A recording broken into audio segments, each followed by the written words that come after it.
Do you think it's possible RFK poop? Not deliberately. Right.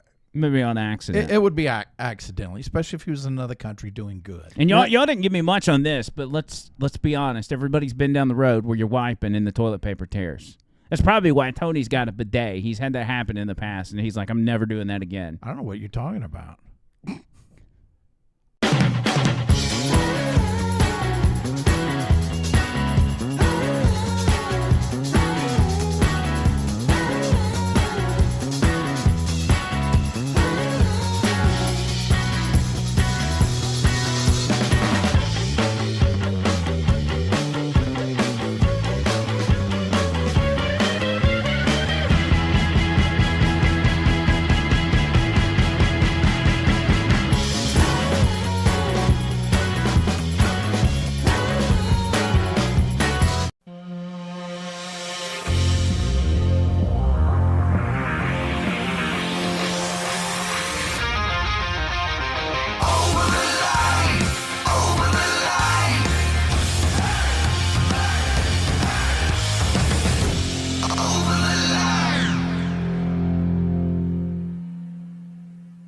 Hey now, everybody! Hey now! Baby! Yeah! Here we are. God, it has been forever since we've been in here. John Bird, how are you? I'm fine. Good. I'm wonderful. Let me pull my arms down here. Am I centered? Surprisingly, yes. But you don't have to do the chest puffy thing. Just kind of relax a little bit. Relax back a little. There you go. Not that much. No. That's what we usually do. Right. Right there. That's your sweet spot. You keep yourself right there, buddy. It's very comfortable. I am very surprised we did start off with you in the middle, and of course you immediately tried to throw it off. But it's okay. We got it. I go with the flow, man. I flow with the go. Tony Gump as well. Here as well. Hello. It has been 7 days since we've been in this studio. A week. With a new episode, and a lot has happened. In particular, Robert Kennedy Jr. has a worm in his brain. That's awful. Yes, everybody wanted me to comment on this, and I never said anything about it on the radio show, but that has to suck. And it ain't part of his brain, but not the part of his brain that he's required to have to be president. Okay, but did it eat? Well, no, I guess his voice has been like that before. Yeah, no. That's it. Didn't like eat the brain part of his voice. Right. Is there a voice thing connected to your brain? I guess there probably is, right? Your brain runs everything. Of course. Here's CNN says RFK Jr. says worm got into my brain and ate a portion of it. Oh, that's not a good thing when you're campaigning. Independent presidential candidate RFK Jr. experienced a series of health issues in recent years, including an abnormality that he said was caused by a worm that entered his brain and then died. So it was a worm that died in his brain. In 2010, Kennedy, now 70, experienced severe memory loss and mental fog.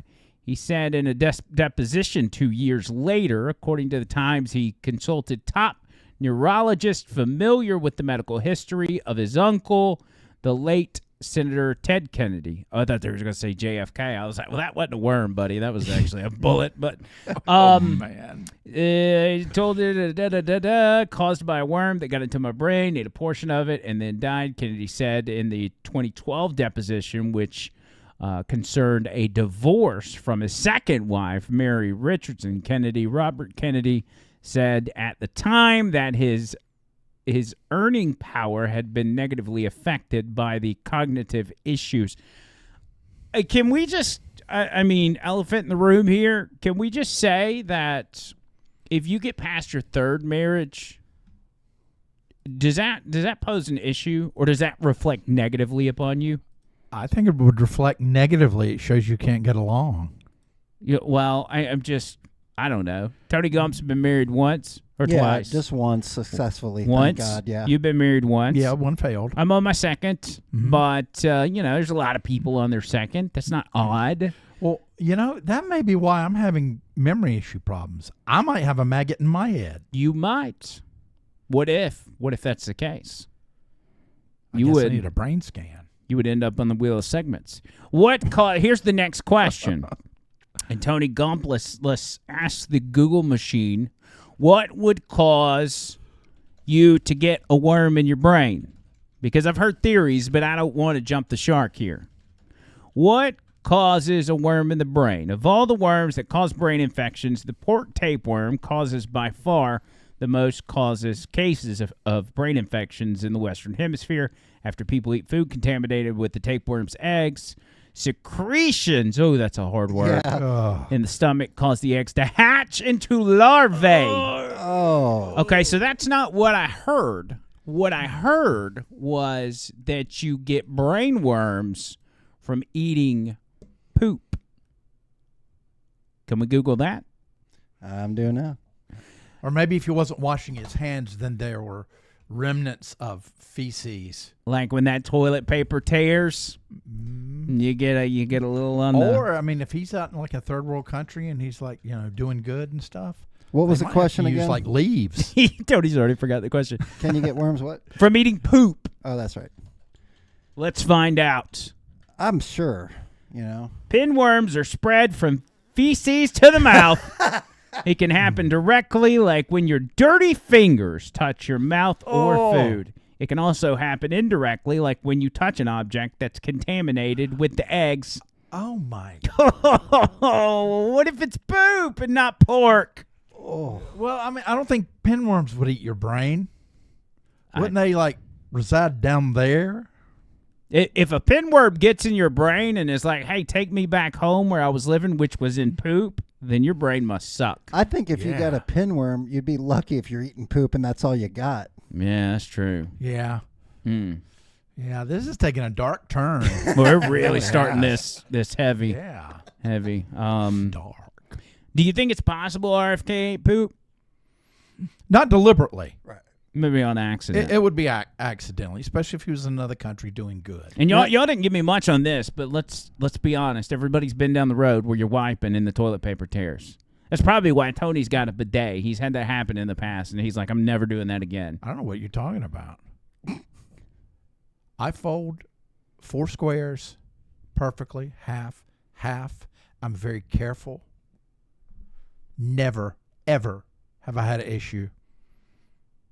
Well, when I had IBS, I had a couple of issues. Okay. And you are 60 years old. Yes. You've gotten doo-doo on your hands at some point in your life.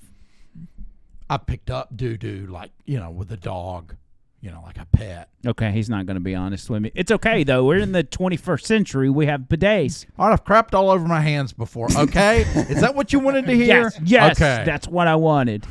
I couldn't move it out fast in time when I had that IBS. I was like wiping, whoa, get it out of the way. So, RFK goes on this podcast, and he's talking. I don't even know whose podcast this is, but he's talking to some guy, and the guy asked him about it. Again, this goes back to 2010, but now that it's news, because the New York Times put it out, I guess they found it. They're panicking because they think he's going to hurt Joe Biden. Here's him talking about it, and he does not admit or does not say that it's poop. He says it's the pork gimmick, but I think the question's out there. Times about this worm that somehow got into your brain. It's a wild story. It's kind of scary, right? In 2010, I was having brain fog, and I was having trouble with word retrieval and short-term memory. They found a black spot in my brain. And the doctors immediately said that's a tumor, but it never grew. And then in the end, they said that this is almost certainly a parasite that got into your brain. Parasites are very common in India, where I had done a lot of environmental work. And it comes from eating undercooked pork. So you've made a full recovery. Is that fair to say? Yeah. You better hope so. You're running for president, cuzzy. Man. Pork. You think it's pork? I mean, I am maybe the biggest bacon fan on the planet. I've heard of this. However, what if the fella that was making it had just gone to the bathroom, gone down to the river, pooped in the river, took some leaves, wiped his butt, and put his hands down in the river, just washed it where everybody's pooping and peeing. Then he goes and he prepares the pork. Then you now get you got worms everywhere. Yeah, you got a double worm infection. Yeah. You got a pork, poop, willy, double special. That'll make you go crazy. Pork and poop. Pork and poop. I mean, it could just be simple as somebody cooking for them and they just wipe their butt real quick. I feel like I've said this before. But this podcast this is taking a dark turn. I wonder how many worms Stormy Daniels has. Oh my! I'm just kidding. I'm not going to get in It's there. probably Maybe. a different type. Yeah. We'll talk. She's usually chasing worms. Those worms. The worms aren't in her brain; they're in her mouth. Oh man, that's bad. darker and darker. Let's not go down that road though. Yes. Let's try to concentrate. Take the high road. So whether or not RFK's had worms in his brain, I think is irrelevant. We can admit that this is a hit piece. But these guys are panicked that Joe Biden is about to not only hemorrhaging voters or support, but they're afraid he's going to pick them off.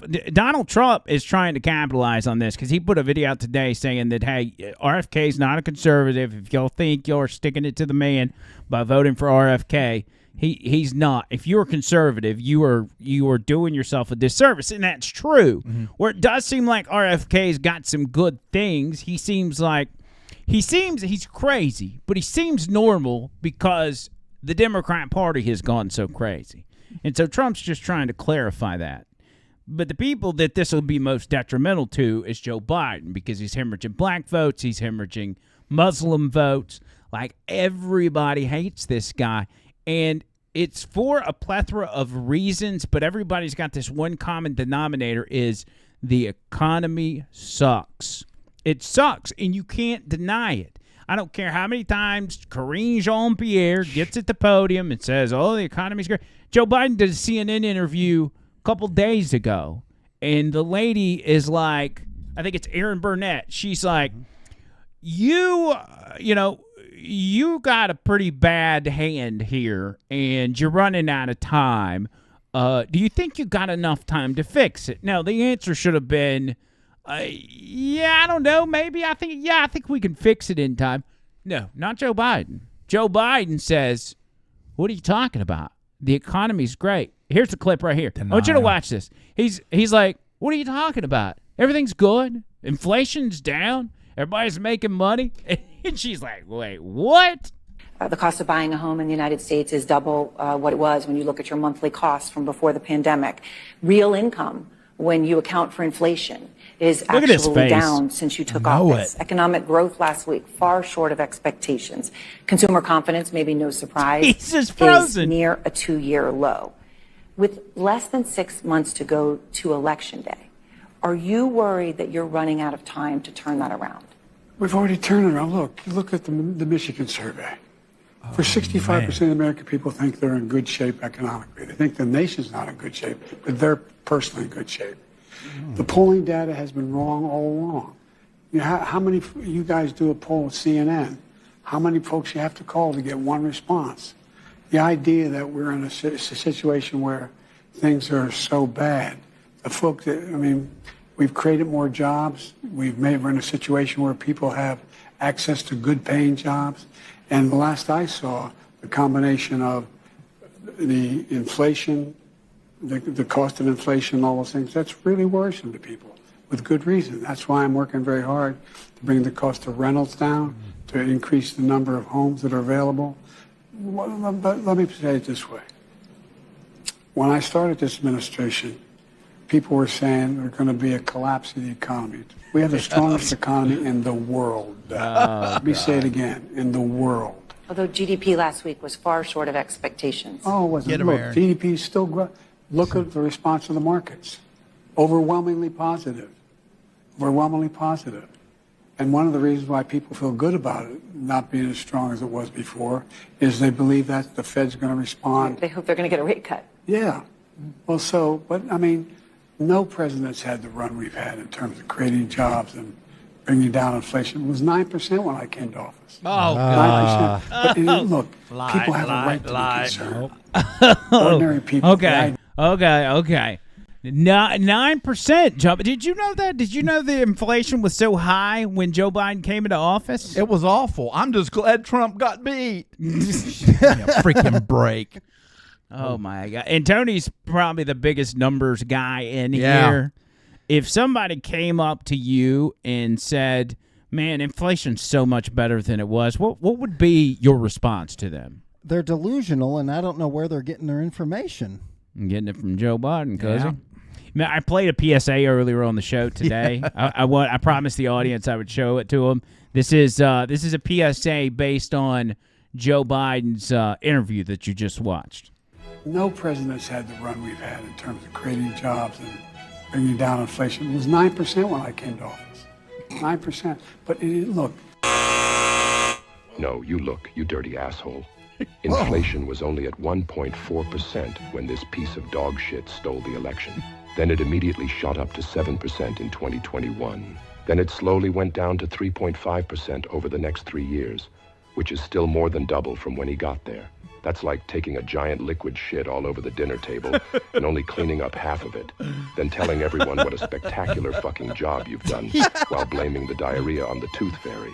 The point is, if Joe Biden's mouth is moving, he's fucking lying. This has been a public service announcement. Oh yes, man. That is a great PSA. Oh, man. Great PSA. I mean, it's just made up.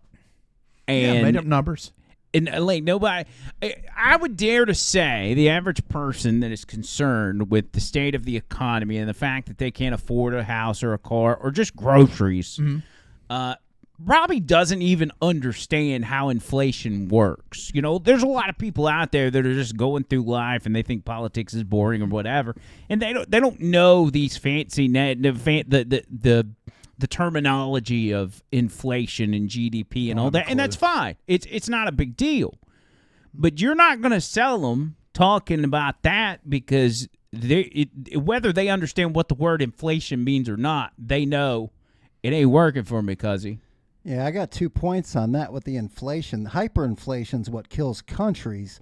But their inflation, how they actually get the data, is different than it used to be in the 80s. They restructured it to where it's different numbers, so it's not true anymore. Right. So if they're saying 9% for 1 year, it's probably more like 20% or even a little higher than that, realistically. It's what they do on everything. They cook the books, cook the numbers. Yep. How do you think they got climate change?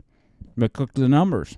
Well, remember it was global warming, and then they couldn't back any data, so they changed it to climate change. The climate's always been changing since the beginning of the universe. Thank you. The idea of climate change comes from government grants. And when the government comes to you and says, we've got a $5 million grant to you, Mr. Scientist, all we need you to do is to present us with this outcome. Just figure it out. Take this issue and twist it and add it and subtract it and divide it and do whatever you got to do. But this is the answer we need you to come back with for $5 million. Let's go. Yep. Yeah. Al Gore was a genius for coming up with that scam. He made a ton of money off of that. You can imagine what it would be like to, I don't care. Karine Jean-Pierre is a dumbass. We know that. She has no integrity. She has no soul. So it's easy for her to get up there. She has no clue. Think about being somebody that works within that administration and being a somewhat normal person, not even somebody that's out front, not even like a public official that's doing press conference, just being anybody that works within that administration, and somebody asks you, hey, what do you do for a living? And you're like, I work for the Biden administration. Jeez. Like, do you even want to say that? No. I work for the Piggly Wiggly. I posted a video the other day on Twitter, and it was a stand-up comedy deal, which, by the way, we've got a stand-up comedy deal coming up in a week from Sunday. I don't know if you know that yet, Tony Gump. A week from Sunday at Velma's in Trussville. We're doing stand-up. I'll be there. So the stand-up comedy deal, he's kind of interacting with the audience, and he asked this one guy, hey, what do you do for a living? And he said, I work for the Biden administration. And he's like, wait, what? Oh, yeah, this is it. Let's play this. This is so good. So good. Listen. What do you do for a living now? You work for the Biden administration. Is your job to wake them up, or what's your job? Hey! There's a war! Okay, what do you do for the Biden administration? What a shit show of a job you have. I can't believe you admitted that in front of all these people. You have the freedom to lie. You could have said you were a hooker and I would have been proud of you. What do you do?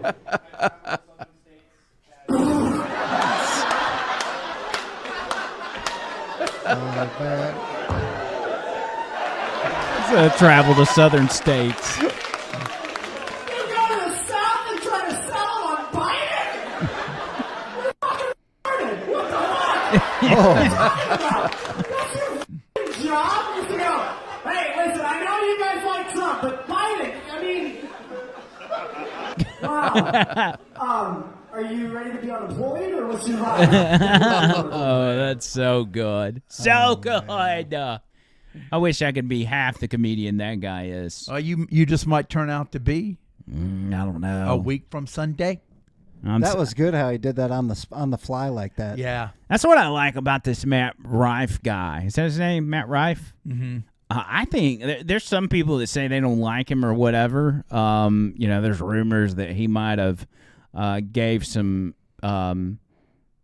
AOP to some executives to get where he's at, the popularity. But I don't care. I think he's funny. The way he interacts with the audience and will just hammer the hell out of people. That's hard. There's not a lot of comedians really that can do that. No, he's good at it. I think he's funny, and I know, again, I've said it 100 times, but I never gave stand-up comedy much. I wasn't really a fan of it, but as of late, I'm kind of like, Cat Williams has got a new thing out. They did that roast of Tom Brady on Netflix. Have y'all seen any of that? Some clips of it, yeah. Bro, it was actually pretty good. Really? Yeah, Dana White was actually pretty funny in it, sort of. Yeah. He said, because they only gave him 60 seconds. He's like, 60 seconds? He goes, my name's Dana. It's the most transgender name in here. Is that not transgender enough for you liberal Fs at Netflix? Yeah. Oh, man. And no more specials for him. And it was live on Netflix. It was the first time they did a live event. That's what was crazy about it. Probably the last time. Yeah, maybe. it was pretty over the top. There was a lot of Aaron Hernandez hanging from the ceiling jokes and all kinds of other stuff. We need to do this before we go any further. Big announcement, as everybody knows at this point. HB 65 was the Alabama state bill that threatened the vape industry, threatened the jobs and the livelihoods of Tony Gump, of Amy, of the people that work for them, and thousands of other Alabamians across the state. Now, for those of you that are not in Alabama and understand, the state of Alabama proposed a bill, or a politician, a dumbass politician by the name of Barbara Drummond, introduced a bill that was going to effectively kill the vape industry. And it was going to kind of just corner the market for, gas stations and yada yada. It was a big tobacco dream, and so it was going to put all these small businesses out of business. But the lady that came up with it sold it to everybody as, oh, we're just protecting the kids and blah blah blah blah blah. And yesterday was do or die. Tony Gump, we've been fighting this battle, just this particular battle for weeks and even months. And the rubber met the road yesterday, and it was an emotional roller coaster, to say the least. Yeah, the night before, we thought we were done for because it was second on the schedule, but that Senator Smitherman saved the day. And really, the vape thing, Barbara Drummond didn't write that bill. It was written by the Altria Group, and they've been trying to do it in every state to get more control over what people puff on, whether it's smoke or vape. They want all the control. It's like a global type idea. They tried it here, and we got very, very lucky, and it was quite frankly a miracle, to be honest with you. Yeah, so what happens is we avoid it day after day. It doesn't get put on the schedule to be voted, and then we got to 2 days ago. It was the last day, or was this yesterday? It was the last day of the session. and we get the night before the schedule for what they're going to be voting on and in what order, and the vape bill is second on the agenda, which was a death sentence last night. Yeah, I think it was second out of ago. It was number 2 out of 36 bills or 35. Yeah, man. And you got to imagine, like they want to get to all these other bills, so they definitely want to get that out of the way. Yeah, and you can't get to number 3 unless you're finished with number 2. So that sounded bad. It comes to it comes voting day, and we're like dead to rights. We're like, this is it. It's over, because we had talked with Republicans. Our audience had blown these people up, which did a phenomenal, did wonders. Had talked to Republicans, had talked to our people that are friends with these Republicans, and asked them, please, please, please stop this, or put amendments in that are going to keep vape stores from going out of business. It was all we wanted. Like, we weren't asking for the moon or for them to move mountains. Just please, please, please don't let this kill our businesses. The Republicans that said they were going to work with us didn't seem to be working with us. And it was very discouraging. And so we get there, the day starts, and this unsung hero, a guy by the name of Roger Smitherman, that we knew of, and we knew he's probably somebody we didn't agree with on anything, comes out and just starts filibustering the hell out of it. Old school, man. And on the filibuster front, that just means you get up and you start talking nonsense to prevent the Senate from voting on the bill. They can't move forward while somebody's up there talking. Mm-hmm.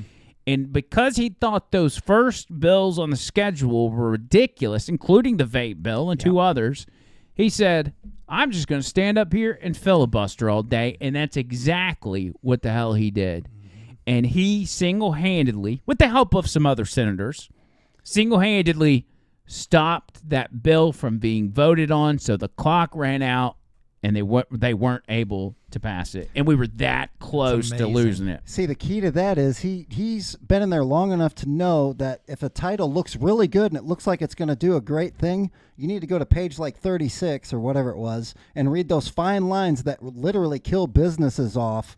And he actually did that homework and found out, and he saved the day, yeah. And after all the people we talked to, he was not one of them.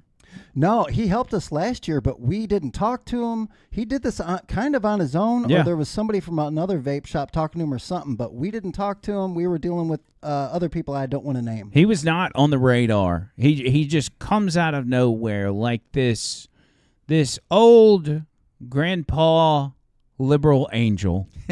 He ascended from heaven, and he said, let me tell y'all about my race car and bacon.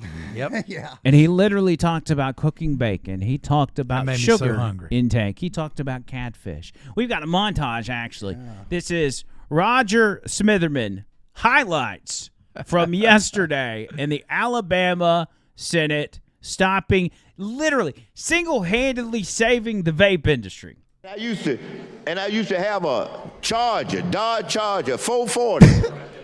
Hey, with 440 Hemi, fully synchronized transmission, poly traction rear end. Look at the guys in the back. Folk to know what that means. This was so. A fully I love this synchronized so much. transmission means that you have a little gauge up there, like the racers, because you're racing.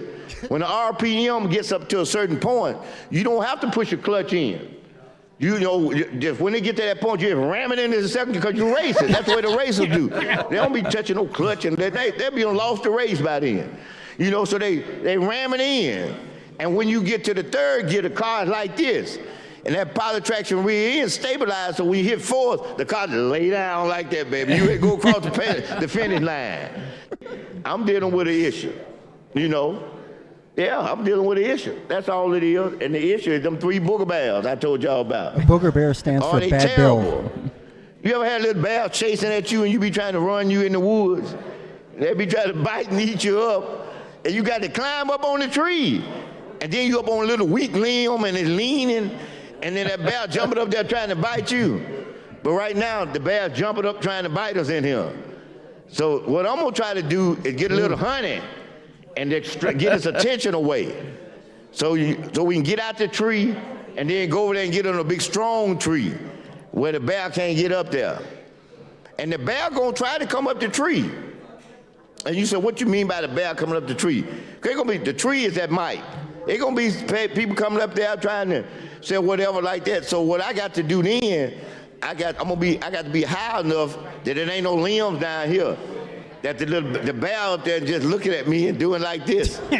But some of y'all gonna appreciate me keeping these booger bears away from y'all. You gonna appreciate that. See, I'm trying to protect everybody in here who don't want to deal with the booger bears. That's why I'm up here. It ain't just for me. I'm trying to protect everybody who don't want to deal with it. Because some of y'all, if you forced to deal with it, you may have to do other things. I'm not going to get in your business, but you may or may not have to do other things. So it's my job to protect you, if I can. Now remember this. You know, I ain't trying to seem like the Cape Saver or nothing, because I want y'all to keep protecting me too. I want you to know that I know I need y'all just about as bad as I'm saying I'm gonna help you all here. I need you, you know. So don't think for 1 minute I'm in some fog of thinking that I need every last one of y'all, and you all have been there. And I thank you. I say that because I believe in giving people the flowers while they live. I do. I love that. Yeah, amen to that. Give them flowers while they live. You know, he says, I'm trying to protect you, and I think maybe part of that was I'm trying to protect you from the line audience, because if y'all are forced to vote on this, Andrew McClain is going to be reading off every yes vote, and you're going to be getting a lot of phone calls and a lot of emails. Yeah, speaking of the phone calls, the rumor was within less than an hour, there was about a dozen senators that mailboxes were full and that wouldn't answer anymore. It was just shutting them out. So they're missing phone calls. That's awesome. I mean, this really happened. And think about this. We didn't even go through. I mean, we said the names of a few senators, but we didn't go down the list and give everybody. The listeners had to go out of their way in order to look up who their senator is and how to reach out to them. And some of them just called all of them. And some of them called all of them. Yeah. I think we even had somebody call in and say the mailbox was full on the same show. Yeah, they did. I'll give it to, I know two of the people off the top of my head that I know really, really had a lot of people calling was Boomer and Dixter. And I know there's no way I can name all y'all off, but there's so many others that I know you guys had not only called, but you had talked to family and friends and had them call as well. That's the American way, man. That's the way America's supposed to work. And that it made a difference. That's what I want the audience to know, is you actually made a difference in that outcome yesterday. You know what? I'm inspired. I'm so inspired that I want to give you guys a present. Oh, God. I got a present for both of you. Okay. I got a present for Joe Biden. I got a present for him. Okay. That's a present for you. Well, make sure you don't wipe your rear before you hand it to us. We might end up we want with a to worm. check and make sure there's not any duty on those fingers. Yeah. All right.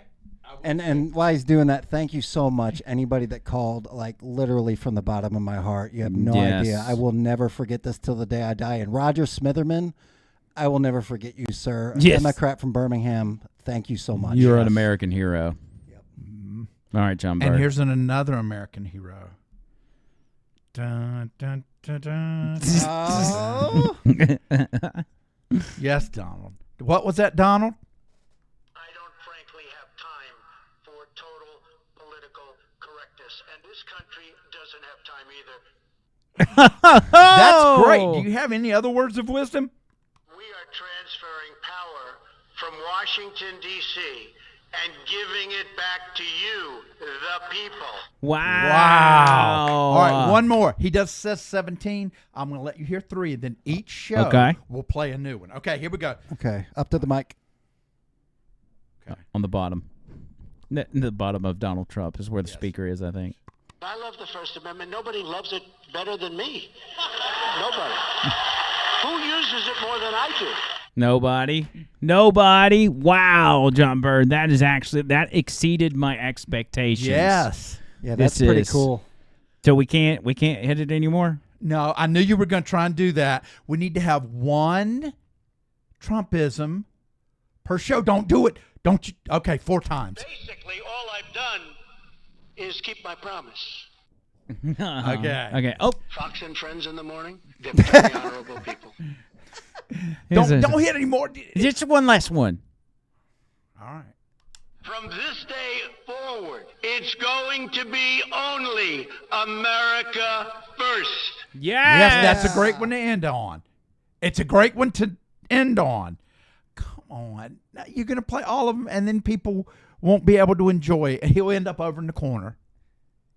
He's got a lot. ISIS has spread like cancer. Another mess I inherited. Okay, that's it. That's He'll all. actually be saying that in November. Yes, what he a will. Mess I inherited. So this will be. You acted like me and Tony were going to have to fight over this. This is obviously something that needs to stay in the studio. Yes. I think that's beautiful. We'll have with the Trump mugshot we got in here. Absolutely. Yes. Got a little bit of everything. We're glad we didn't have to take any Alabama politicians and hang their faces in the studio, because we absolutely were, especially Barbara Drummond, who created this bill or pretended to create it when the big tobacco companies And I just want to say this once. She's a complete liar. Yes, just wanted to say that one time. She is, absolutely. You mean she's an Irelay? Well, I'll say this.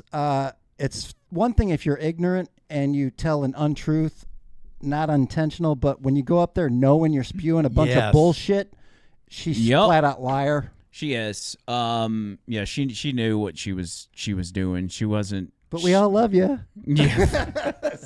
That was the big obstacle, was the fact that she was, I don't know if she was beloved in the Senate or they were afraid of her, but so many people always had nice things.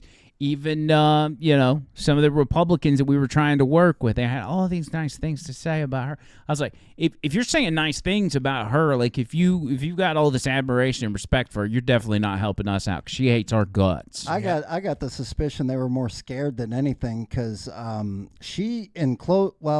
I shouldn't say too much, but it was very surprising to see the real person come out. Yeah, Well, she showed her true colors. You got that last name, which is very powerful in the state. Yeah, it's like Drummond. different strokes. Drummond, right? Yeah, that's true. Very That is a powerful big name right here. I don't know her relation to that, but maybe. I mean, But you gotta it was textbook. I'll say this. It was textbook politics. She'd get up there and make a talk, and then she'd always use the same story, and then the story didn't turn out to be true. Oh, it's for the kids. There's kids dying on the vapes. One particular kid she cited saying they died from a fentanyl from a vape, and then the autopsy said it wasn't that way. They just had a vape in their pocket that had nothing to do with it. Fentanyl and there's more. vapes. The old fentanyl vape. Yeah. Grief. That old trick. This is what kills me, and there was a Republican that said this. We just want to make sure that the kids, that we can get rid of some of these dessert flavors, because that's why the kids are vaping.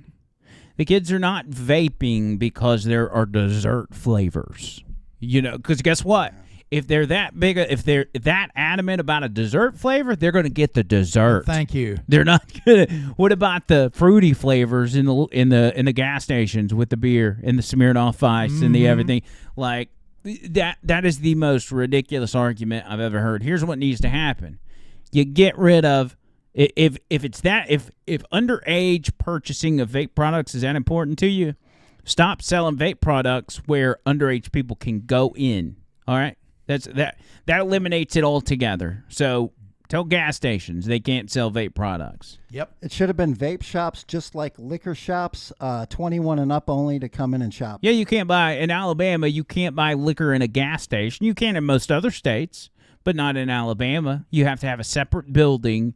If you're a gas station, you have to have a separate building for your liquor. I think that's smart. And so if gas stations can build a separate building for their vape products. Yeah, and another thing nobody ever mentions, if that thing would have passed, there would have been a very big black market starting to happen here, and kids would have still got vapes, but they would have been scared to be caught with them, which would cause a lot of problems. Probably would have been easier for them to get vapes if there's a black market. Would have been a little cheaper, but it would have been the unknown. You don't know what you're getting. Well, I'm sure Big Tobacco would have dipped their toe back in the water as far as vape. Speaking of big tobacco, there's nothing good like a good firing of a tobacco lobbyist. I'm telling you, it's the greatest feeling. Did we see any of that happen? Oh, if they don't get their bill passed that they pay all that money for, like this time, I guarantee you the lobbyists got laid off, or at least 80-90% of them. Oh, that'd have been so good. Man. Yeah, they got to get fresh people for next time. They're going to do the job, you know? Oh, but we'll have man. Smitherman to ram at home. Yeah. And think about this. Think about this. You got to go. You had to go back to Washington or wherever you're from, or they sent you to Alabama to get this bill crammed through, and you got to go back to tell your boss that some old black guy would sit up there and talked about bacon and hot rods for 17 hours, and that's why you didn't get the bill passed. That's awesome. Like, what do you say? What do you say to your boss, or what does your boss say to you? Yeah. Like, yeah, right, you're fired. Get out of here. Oh, that's funny. You could pretty much go at that bill in Alabama and go to other states, and it's almost identical in every state. Yeah. It's all from the same place. Yep. And then those places that are writing those bills find their senator or find their representative and say, hey, you can take yourself a nice cruise to the Caribbean islands whenever. Allegedly. Whenever session's over, you can take a nice vacation and, blah, blah, blah. That's the kind of stuff that goes on in politics. I mean, this is one bill in one state, and look at it. And now you multiply it by hundreds. You got 50 states where this is going on. You got hundreds of bills. I mean, it's... You remember how much cash Fannie Willis had laying around? Mm-hmm. Wonder where... It's frustrating for the state of Alabama to be so... backwards in a sense. We get a bad rap because we get caught up in banning things that, let the free market work it out. Will the Chubb father texted me about this earlier, and he's like, one of the things they did is they banned lab-grown meat. Probably doesn't seem like that bad of an idea. But at the end of the day, if we're going with the line of thinking of quit banning stuff and let people make their own decisions, lab-grown meat would probably work its way out of the marketplace on its own by the free market, because nobody wants to eat that, especially in this state. And probably couldn't afford it. Yeah, it's probably super expensive. And so, whether the FDA has approved, I don't trust the FDA as far as I can throw them, but, it's just like, quit banning stuff, dude. Just stop. Speaking of the FDA, really big pharma, big tobacco, these are the people that fund the FDA. They're the only ones that get things passed. Yep. No small business with a better product is going to get anything passed. The FDA brought you an Axine. Oh, yeah. Yes, they 98% effective. They said, hey, this is good. You need this. Get your hands on this, cuzzy. Axine. Got So another disturbing. one coming our way, I bet. I bet you they do. Let's move on before we actually say the word and get this whole thing pulled down. Let's talk about Stormy Daniels. How does that sound? Horseface Stormy Daniels. Speaking of worms, Stormy Daniels had a big week. She was in court with Donald Trump. They had her on the stand, and she went into this whole thing. The person, and this is about hush money, the person that deserves hush money or deserves to be paying hush money is probably Stormy Daniels. She needs to be paying hush money to the court sketch artist. Have you seen her pictures? Oh, my God. On the court sketch? Look at this right here. This is what they've drawn Stormy Daniels as in the court. I mean, it's, oof. Oh, my goodness. And she surely went they from, can draw better than that. She went from a horse to a pug, a French bulldog. Man, and her face is melting. Yeah. Get her eyes are crooked. She's got that Goonies, hey, you guys going on. Hey, you guys. Then she got grandma over there to the right. One eye's lower than the other. So she gets in there and she starts, she absolutely goes off the rails to the point that she's yelling. She is not making sense. She's talking about things where the judge tells her to, hey, tamp it down. Like she's talking about all these sexual things and everything. I'm like, you brought in a porn star, dude. What do you expect? You brought in a porn star. Here's CNN takeaways from the Stormy Daniels testimony at the Trump hush money trial. It goes on. Some of the details Stormy Daniels described were so explicit that Judge Juan Merchan cut her off at several points, and Trump's lawyers argued that Daniels had unfairly prejudiced the jury. Now, that's a point to make, is the fact that she was saying things that were irrelevant to what is a paperwork issue, and but once you say it, the jury has heard it. You can't wipe the memories of the jury. It goes down and go a little further, and let's see where it says Stormy Daniels' sexual encounter in detail. On Tuesday morning, Daniels walked the jury through the details of her 2006 encounter with Trump in his hotel room, where the adult film star says she slept with Trump. Trump has denied the affair. Daniels described what was in Trump's hotel room, including the black and white tile floor and the big mahogany table in the center of the foyer. She described the dinner conversation. She was impressed. Trump asked her about the business of the adult film industry, not just the sex. So she told jurors about when she spanked Trump right on the butt with a copy of one of his magazines. She said that the affair went to the bedroom.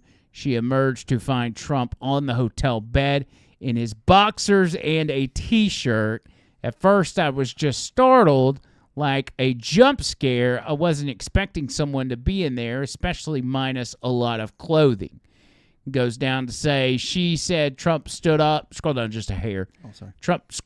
Trump stood up between me and the door, not in a threatening manner. He didn't come at me. He didn't rush at me. Nothing like that.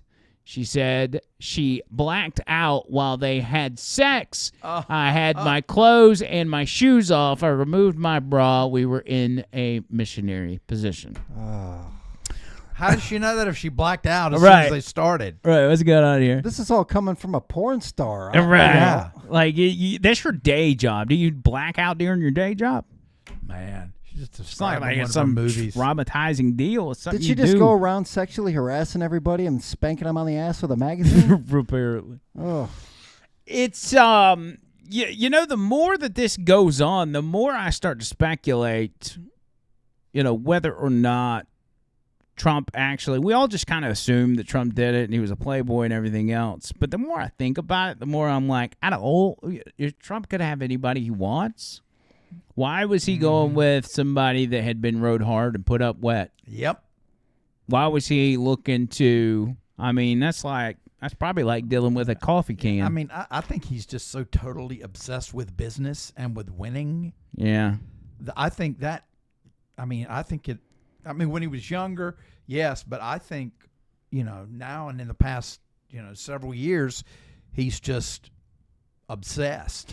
Well, now on the front of them trying to charge him, the crime they're trying to charge him with is that they paid her $130,000 to shut up, to not talk, and that he put it down as a legal expense because an NDA would be a legal deal, right? Is that not a legal expense? That's what I've heard, yeah. So you do the NDA deal. Now, the thing is, Trump doesn't know about the NDA.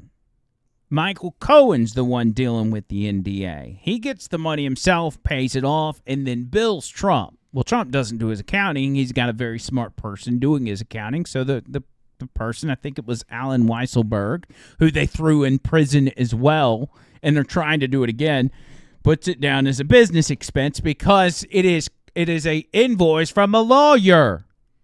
And they're trying to say, no, you paid that money was to benefit your campaign, so it was a campaign contribution, a campaign fine, and we're going to that's all this is. It reminds me of the FBI just saying, find me the person, I'll show you the crime. That's all it is. Yeah. Yep. And they're just trying to throw this dude in jail. I want to see if I can find, I've got this one clip that kind of explains it that nobody talks about, okay? So when it comes to how this all went down and how disassociated Trump was from all of this, the guy, the Michael Cohen takes out a loan in order to pay. Michael Cohen hears about this with somebody else. I think it may have been David Pecker from the National Enquirer, or it could have been somebody else. And they're like, hey, let's just get this handled. We don't have to tell Trump about it or anything. He goes and he takes out a loan, Michael Cohen, doesn't tell Trump, doesn't even tell his own wife, and pays off for the NDA. Again, Trump doesn't know it, so then they come back around, bill Trump for the $130,000, and then it's over. That was the extent of it. Trump didn't know anything about it. It could have been, even say the thing didn't happen. You're running for president and you're Donald Trump. It's probably easier for you to just drop $130K than to have to fight that in court because you're trying to prove a negative, that you didn't do something. That's not out of the realm of possibility to say you would pay somebody that you didn't do the horizontal mumbo with. Right. But, there's a lot of payouts that happen even though nothing actually happened. The guy I was talking about here, his name is Robert Costello. And Robert Costello is Michael Cohen's former legal advisor. He was Michael Cohen's lawyer. Mm-hmm. Well, when they started this grand jury for this case, Costello was like, I'll come up there and testify in front of the grand jury. And they're like, great, because they thought that he was going to help them in this. Well, he goes and he tells them the truth. He's like, all right, your main guy is Michael Cohen. One, Michael Cohen's a liar. Two, Michael Cohen didn't tell Trump about any of this. He did all this on his own. Right. He said, when I went in there, this is going to be a clip of him after leaving the grand jury testimony. He says, I had to force the information down the prosecutor's throat because they didn't want to hear it, and they didn't want the grand jury to hear the truth of the matter. Watch this. I'm the one who decided to do this. A lot of people cautioned me against it because I had nothing to gain. The only thing I'm doing is trying to tell the truth to the grand jurors because I read all these lies in the media that are being promoted by one side. If you see the full picture, listen, if they want to go after Donald Trump and they have solid evidence, so be it. But Michael Cohen is far from solid evidence. This guy, by any prosecutor's standard, and I used to be deputy chief of the criminal division in the Southern District of New York, I wouldn't have touched a guy like Michael Cohen, especially if he's a convicted perjurer. Not to mention, as I said, the 50 to 100 lies he told us that are in those 330 emails. How do you think you dissuaded the grand jury from indicting the former president? I can't say that because you just don't know. I can't read people's minds. I could see certainly a few of them were doing what you're doing right now, shaking your head up and down, but not everybody. So I just don't know. I would love for those people to watch TV or something tonight or just remember what I said and say to the prosecutors, listen, we'd like to see the rest of those emails. Don't cherry pick 6 emails out of 330 and then ask Costello questions about it. That's not fair by anybody's standard. That's pretty. I have a statement here. I'll give it to you people. Yeah. Cohen paid Stormy Daniels with his own money, not at the behest of Mr. Trump. That's what he told us. Yes, not his own money that he borrowed pursuant to a HELOC loan. The loan. Yeah. And why did you take the loan, Michael? I wanted this secret. I didn't even want my own wife to know, much less Melania Trump. Well, just to be clear, did he ever specifically tell you that Donald Trump does not know about this? Yes, absolutely. He said that. He said that? That's what he said at the time. Is it true? I don't know. Did you tell the grand jury that? Yes, I did. But I had to force that into an answer. They were getting upset because they'd ask me a limited question based on one of these 6 emails, and I would volunteer information that I thought the grand jury needed to hear. Okay? How about that? So he says, Michael Cohen, I'm his lawyer, and he was lying to me. And Michael Cohen did it on his own. He didn't want anybody to know. He took a HELOC loan, which is like a home equity loan something. And he didn't want his wife, Trump, or anybody else to know. He just wants to get it handled because he's the fixer. But what's the motivation there to get a loan? I mean, he figures that he can just get the money. If he takes out a loan, maybe he didn't have $130,000 to drop out of his own account. So he's like, I'll get a loan, and then once I build Trump, then I'll just pay it back. I don't know. That whole thing in itself just doesn't seem right to me. It doesn't make sense. No. Something's not right. And ever since then, Michael Cohen's been lying about everything, every turn. Anyway, this has been a very informative show. That is what we're going for. And anybody that's watching us for the first time, thank you. We've got a lot of informative stuff coming your way. And probably a lot of costumes worn by John Bird. Yes, one of them just arrived. I just got the notification from Amazon. It's Amazon, not Temu? No, not Temu. Amazon had a great deal. I could not pass. No, wait. I'm sorry. This is Temu. $8. I figured. Tony Gump, do you have some final words? I'm sure you do.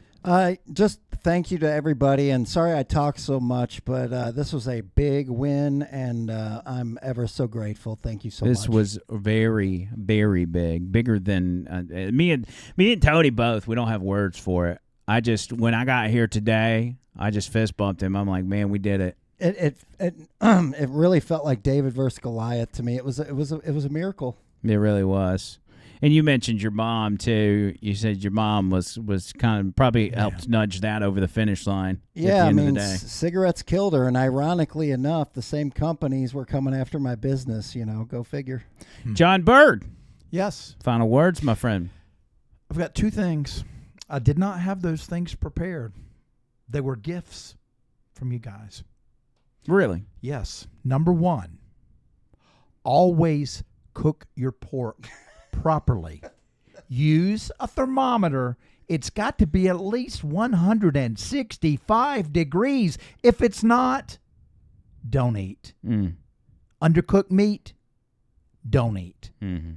That's the first thing. Good. That's good. Yes. And the second thing, to quote AJ, wash your hands, wash your hands, wash your hands. It's nasty. I'm really surprised the way, like, even at work, people go in there and pee, and I'll see them just walk right out. Oh, I'm like, I ain't gonna be shaking that hand. Wow, really? Yeah. I mean, if you're doing some shaking, you got to be shaking your hands. You know what I'm saying? Yes. Keep them very clean. So that's just that's two things that I have gleaned from this very informative podcast. Wait, so people at Cumulus, you have spotted not washing their hands after the bathroom. Are these high up people? Senator, I do not recall. So you're not going to tell me if they're high up or lower level? Senator, I do not recall. This is when you bring up the booger bears or something, talk about fish. He's about to start filibustering. Yeah, I got some booger bears. We'll discuss this further at another day because it's kind of a big deal. What have I done? That's kind of a big deal. I'm just saying. I need to get to the bottom of that. All right. Thank you. Thank you, John Bird. Thank you, Tony Gump. Another successful show. Make sure you are subscribed and you've hit that notification bell. We got plenty more content. We are getting in the weeds at this point. And remember, are you gonna do the hand thing? What's the hand thing? Remember, it's this. That's sign language for over the line. Yeah, no, we're not. No, we're not gonna do that. It could be a thing. Get everybody. All the kids would do it on the TikTok. Yeah, no, we're not gonna do that. You're right. Anyway, we're out of here. Until next time, circles.